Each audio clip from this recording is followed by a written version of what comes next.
créer une inflation monétaire, une inflation de... mais en termes d'inflation, parce que je vous ai entendu, je vais arrêter par là, il y a plein d'éléments dans notre discussion, mais l'on sent que la politique monétaire n'a pas explosé dans le même degré que la politique monétaire. D'autant plus que, si on regarde bien le taux d'inflation, hein, je n'ai pas toute si nous prenons les 3 derniers mois où le dérapage monétaire a été très important, le taux d'inflation n'a pas été énorme. Alors que nous sommes partis au mois de décembre à 1 dollar à 930, aujourd'hui, autour de 140, ça a presque doublé, n'est-ce pas? Mais est-ce que l'inflation a aussi doublé? Je ne pense pas. Donc, la politique monétaire, la politique économique a été pour quelque chose pour que, dans une situation de ralentissement de notre croissance, on n'ait pas connu une hyperinflation du fait qu'il y a moins de rentrées de devises. Pourquoi? Vous donnez une des raisons. Les gens ne rapatrient pas. Moi, je parlais avec des miniers qui disent « nous rapatrions pourtant ». Peut-être que les besoins de l'État sont plus importants, d'autant plus qu'on a changé 3 gouvernements dans les 6 mois. Il faut en tenir compte.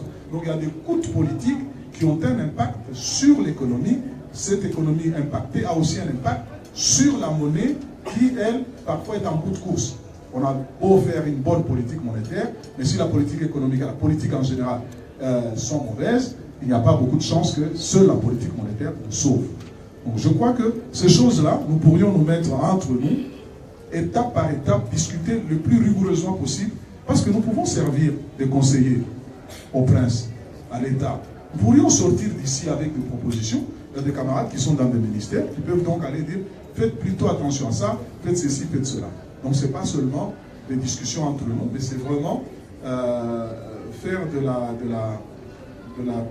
pratique tout en débattant théoriquement, pour que les décideurs tiennent compte du fait que des savants du peuple RD se réunissent, réfléchissent et font des propositions. Voilà, je ne vais pas commencer une autre conférence, mais sinon, je voulais bien que cela soit éclairci pour que vous ne pensiez pas que vous n'avez que des experts devant vous. Et donc, quand vous dites planche à billets, parfois il est nécessaire de le dire, de l'expliquer. Si vous dites la concaténation des différentes causes, de causalité, en interne et en externe, parce qu'on reviendra toujours sur cette éternelle question du monolithisme dans notre production. On n'exporte que du cuivre. On entend ça depuis 1960. Mais pourquoi les périodes n'ont pas toujours été pareilles, alors qu'on n'a pas diversifié pour autant notre production, nos exportations? Dans les structurels, oui, mais qu'est-ce qui a fait que, conjoncturellement, ce choc monétaire a provoqué presque une érosion monétaire, hein, dans le sens du taux d'échange? Cette dollarisation, ce qu'on en est sorti, le gouvernement Matata est parti avec cette ambition de dédollariser l'économie congolaise, mais apparemment ce n'est pas une réussite, d'autant plus que, de mon point de vue, le monde entier est dollarisé.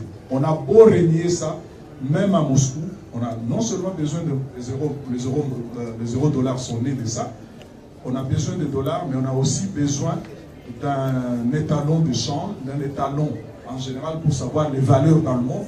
On les fixe toujours en dollars. Ce qui crée pour les Américains une inflation calme.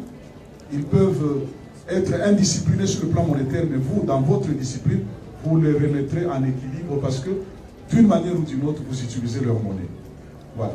Et pour terminer, vraiment terminer, la notion, la loi de Gresham, pour cette fois-ci, je ne sais pas pourquoi vous avez inversé en disant la bonne monnaie serait le franc dans le cas actuel, parce que c'est notre monnaie légale. Je crois que dans les cas d'espèce, la loi de Gresham, expliquons d'abord ce que ça signifie, c'est que dans le temps, il circulait 2 métaux en général pour représenter la monnaie quand elle était en pièces. Il y avait de l'or ou de l'argent. Quand il y a ce bimétallisme dans un système économique, la tendance est à thésauriser la monnaie la plus importante, c'est-à-dire l'or, et de laisser circuler l'argent. Mais maintenant, dans les circonstances actuelles, entre l'or, enfin, entre le dollar et le franc, convenons que c'est le dollar qui est plus important. Les gens ont tendance à garder leur dollar et à mettre en circulation leur franc. Donc la mauvaise monnaie cette fois-ci, qui aura chassé la bonne, c'est le franc qui chasse les dollars thésaurisés et le franc serait la mauvaise monnaie qui serait en circulation. Je ne sais pas pourquoi vous en avez parlé en termes de... J'aimerais bien avoir une explication. Je vous en prie. Merci. Merci, camarade professeur. Nous allons prendre deux...